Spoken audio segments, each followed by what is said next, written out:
नमस्कार, मैं हूं आकर्षण उपल और इस समय आपकी ये सीधी तस्वीरें देख रहे हैं करनाल से। अक्सर आपने सुना होगा कि डिपो होल्डर काफ़ी गड़बड़ झाला करते हैं। आपने सुना होगा कि खाद्य और आपूर्ति विभाग के ऊपर लाखों करोड़ों रुपए के भ्रष्टाचार के आरोप लगते हैं कि जो डिपो होल्डर हैं वो लोगों को सामान पूरा नहीं देते, उनका राशन खा जाते हैं। लेकिन पिछले कुछ समय से राशन डिपो होल्डर जितने भी हैं उनमें से बहुत सारे लोग इस वजह से अपने अपने डिपो छोड़ चुके हैं, क्योंकि कहीं ना कहीं उनकी जो कमीशन है, जो राशन बेचने के बाद उनको कमीशन मिलती है, वो कमीशन उन्हें पूरी नहीं मिलती, जिसकी वजह से जो राशन डिपो होल्डर है वो लगातार तेज़ी के साथ अपने डिपो छोड़ रहे हैं। लेकिन जिन लोगों के पास अभी भी डिपो हैं खाद्य आपूर्ति विभाग के, जहां पर लोगों को सस्ता अनाज मिलता है, सस्ती चीनी मिलती है और भी बहुत सारी चीज़ें सरकार की तरफ से जो आती है वो राशन के रूप में डिपो से, सरकारी डिपो से दी जाती हैं, उनको उनकी कमीशन पिछले कुछ समय से नहीं मिल रही। जब वो कमीशन मांगने के लिए करनाल के डीएफएससी के पास जाते हैं तो उनके साथ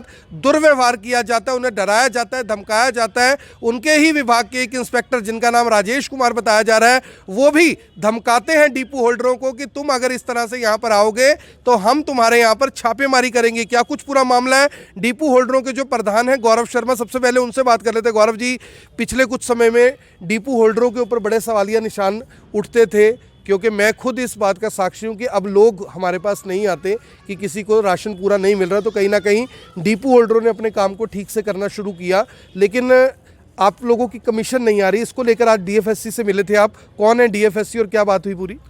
पहले तो मैं आपका और आपके चैनल का धन्यवाद करना चाहूँगा जिन्होंने हमारी बात को उठाया। हम आज 60 से 70 आदमी डीएफएससी साहब के पास गए और हम डिपो होल्डर थे सभी। तो कुछ एक डिपो होल्डर ऐसे भी थे जिन्होंने डिपो छोड़ दिए हैं, लेकिन उनकी कमीशन रहती है। तो वहाँ पे डीएफएससी साहब से जब भी हमने बात की तो पहले तो हमें बाहर रोक दिया गया रूम के, और पीएन ने बोला कि आप 10 मिनट रुको, साहब मीटिंग में हैं। तो हम बाहर 70 आदमी बाहर खड़े रहे, तो हमने देखा कि सिर्फ 2 इंस्पेक्टर बैठे हुए थे, एक तो जो डिपार्टमेंट के ही थे। कौन? एक तो इंद्रजीत संधू और एक राजेश इंस्पेक्टर है। डीएफएससी अनिल कुमार जी हैं, अनिल कालड़ा जी।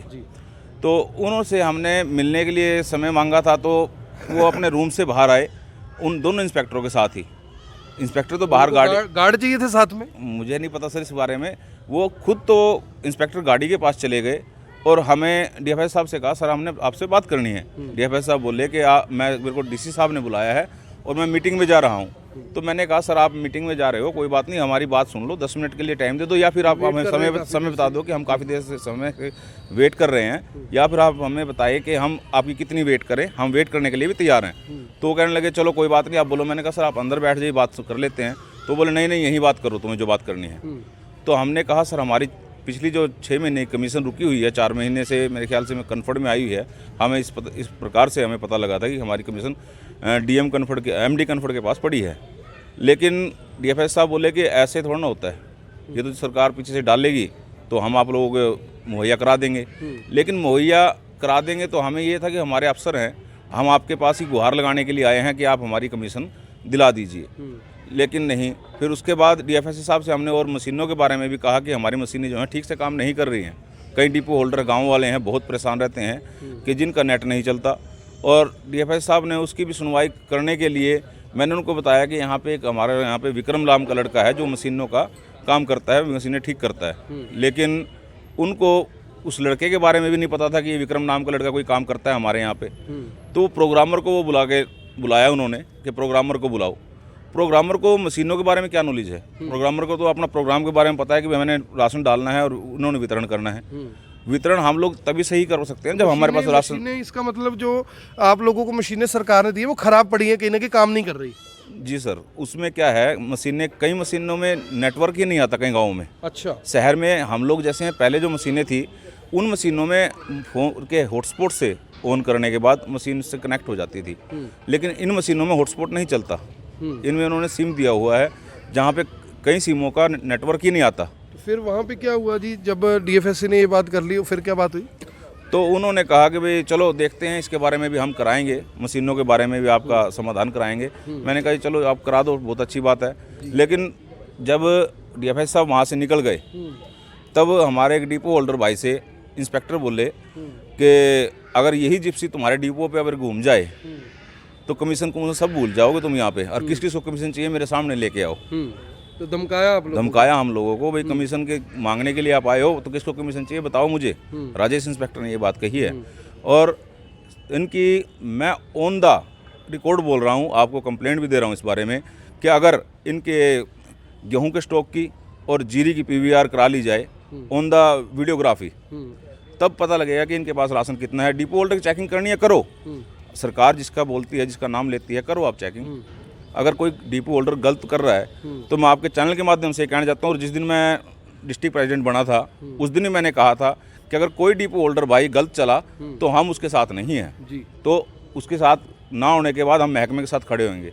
लेकिन अगर महकमा ही गलत चले तो अपने डिपो होल्डर भाई का साथ देना तो हमारा फ़र्ज़ है। तो क्या इस मामले में, क्योंकि जो आप बातें कह रहे हैं गंभीर हैं कि भी इनका भी स्टॉक अगर चेक किया जाए तो वो पूरा नहीं मिलेगा, तो क्या इस मामले में जो डिप्टी सीएम है उनका विभाग है या सीएम है, क्योंकि करनाल सीएम सिटी है, उन तक कोई बात पहुंचाना चाहेंगे, उन्हें कुछ कहना चाहेंगे? बिल्कुल सर, मैं सीएम साहब से ये कहना चाहता हूँ कि आप लोग तो और प्रधानमंत्री जी बहुत अच्छा काम कर रहे हैं, गरीबों को राशन दे रहे हैं, गरीब आदमी के लिए आपने गेहूं फ्री कर रखी है। लेकिन हमारे ही अधिकारी, जिस अधिकारी की बात कर रहा हूँ राजेश जी, उन्होंने पीछे कणक ऐसी गंदी पहुँचाई है अपने डिपो पे लोगों के, और साथ में लिख दिया है कि इसका जिम्मेवार भी डिपो होल्डर है। अगर डिपो होल्डर पे गलत, खुद ही भेजते हैं? हाँ, खुद ही गलत खराब बेचते हैं और खुद ही बोलते हैं अगर आपके डिपो पे खराब गेहूं पाएंगे तो आपका डिपो सस्पेंड कर दिया जाएगा। ऑन रिकॉर्ड ये बात कह रहे हैं कि जो ये इंस्पेक्टर लोग हैं जो ये गेहूं भेजते हैं, खाने लायक नहीं होती, खराब गेहूं खुद भेजते हैं ये। हाँ, खाने लायक गेहूं नहीं होती थी, लेकिन अब कुछ समय से गेहूं साफ आने लगे, क्योंकि पुरानी जो गेहूं थी, खराब गेहूं थी, वो निकल चुकी है, और प्रेशर डलवा के डिपो वाले पे ये गेहूं को वितरण कराते थे। तो जो सड़ा हुआ गेहूं निकलता था, इस पर डिपो होल्डरों की कोई गलती नहीं, इंस्पेक्टर ही ऐसा भेजते थे? हाँ, इंस्पेक्टर भेजते थे, तभी डिपो होल्डर बांटेगा। डिपो होल्डर के पास अपने पास तो होती नहीं गेहूँ, सरकारी रहती है, सरकार देती है इंस्पेक्टरों को। इंस्पेक्टर क्या करते हैं, अच्छी गेहूं का कहीं और स्टॉक लगा लेते हैं और खराब गेहूं जो है, पुरानी पड़ी है, वो डिपो पे बचा देते हैं कि गरीब आदमी खाना है। बड़ी बात है, गौरव शर्मा जी ने ये बड़ा खुलासा किया है कि जो खराब गेहूं डिपुओं पर पहुंचता है वो इंस्पेक्टर यानी खराब गेहूं को लेकर वो डिस्ट्रीब्यूट करवा देते हैं, और जो अच्छा और साफ गेहूं है वो खुद बाहर खुर्द-बुर्द कर देते हैं, बेच देते हैं।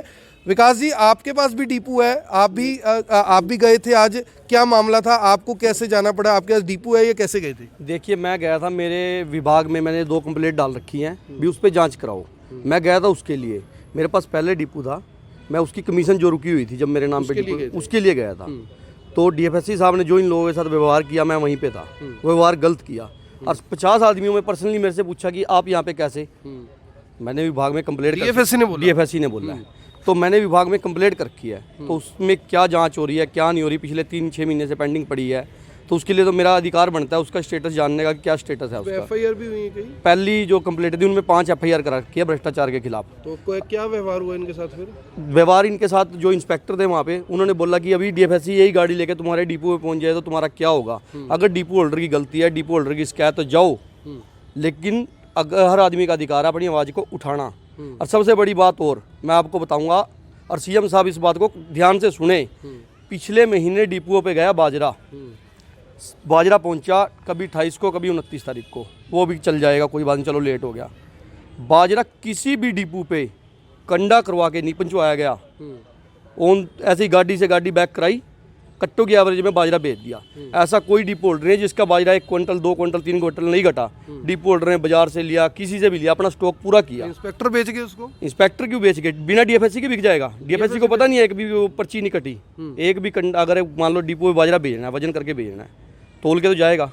अगर कम हो गया, कट्टा 45 किलो का भी है, 50 का भी है, 51 का भी है, 47 का भी है, तो डीएफएससी की मिली भगत से हो रहा है काम। मिली भगत से हो रहा है। ये बड़ा आरोप है कि डीएफएससी करनाल अनिल कालड़ा के ऊपर ये आरोप है कि वो भी जो बाजरा है वो खुर्द-बुर्द करने में कहीं ना कहीं शामिल हैं, जो ये लोग आरोप लगा रहे हैं। यानी कि जो बाजरा डिपुओं पर भेजा गया वो बाजरा कम था, कम का मतलब 50 किलो के कट्टे में किसी में 46 किलो, किसी में 47 किलो, और पानी मार मार कर उनको 50-50 किलो का करके वहाँ से भेज दिया जाता है। लेकिन जब मौके पर उसे तोला जाता है तो वो कम निकलता है। और ये वो विकास हैं जिन्होंने कई एफआईआर दर्ज करवाई, करोड़ों रुपए के जो घोटाले और घपले किए हुए हैं करनाल के अंदर, उनका खुलासा किया। कई अधिकारी और कई डिपो होल्डर खुद जेल में है इस समय इनको भी वहां से रुखसत कर दिया कि तुम यहाँ पर कैसे है, तुम्हारी क्या हिम्मत हुई कि तुम एफआईआर दर्ज करवाने के बाद भी उसका स्टेटस पूछने के लिए यहाँ पर आए हुए। मेरी आप सभी लोगों से अपील, जो भी लोग इस वीडियो को देख रहे हैं इसी साथ के साथ जरूर शेयर करें। जी क्या कहना चाहते हो? एक बात और, राजेश इंस्पेक्टर हैं जो अरिंदर सिंह संधू जी हैं, उनके बारे में मैं आज 1 घंटे बाद डीसी साहब को, विजिलेंस को और करनाल डीएफएससी को कंप्लेंट दूंगा। उन्होंने जहाँ जहाँ पे गेहूँ लगा रखी है उनका स्टॉक चेक किया जाए। अगर इनको चेकिंग करने का शौक है, शुरुआत अपने से ही कर लो, उसके बाद किसी डिपो होल्डर का स्टॉक कम है उसकी जांच कर लो। तो आपको लगता है गड़बड़ है? गड़बड़ ना हुई तो मेरे खिलाफ कार्रवाई कर दें। मैं पहले भी कभी शिकायत किया तो प्रूफ के साथ किया है। तो ये बड़ा खुलासा भी कर दिया और बड़ा यानी कि सीधे तौर पर चुनौती भी दे दी कि वहां पर भी जांच की जाए। सीएम फ्लाइंग विजिलेंस को कह रहे हैं कि वहां पर जांच करें, शिकायत वो खुद देंगे। मेरी आप सभी से अपील, जो भी लोग इस वीडियो को देख रहे हैं इसे साथ के साथ जरूर शेयर करें। एक बार फिर से खाद्य और आपूर्ति विभाग सुर्खियों में है। सुर्खियों में क्या कहें कि एक बार फिर से उसके ऊपर घपले और घोटालों के आरोप लगे हैं और सीएम सिटी करनाल में अब इसके ऊपर कार्रवाई कौन करेगा, ये देखने वाली बात होगी। धन्यवाद। अब यहां तक आ ही गए हैं तो हमारे चैनल को सब्सक्राइब जरूर करें और नीचे दिए गए बेल आइकन को जरूर दबाएं ताकि हर खबर सबसे पहले पहुंचे आप तक।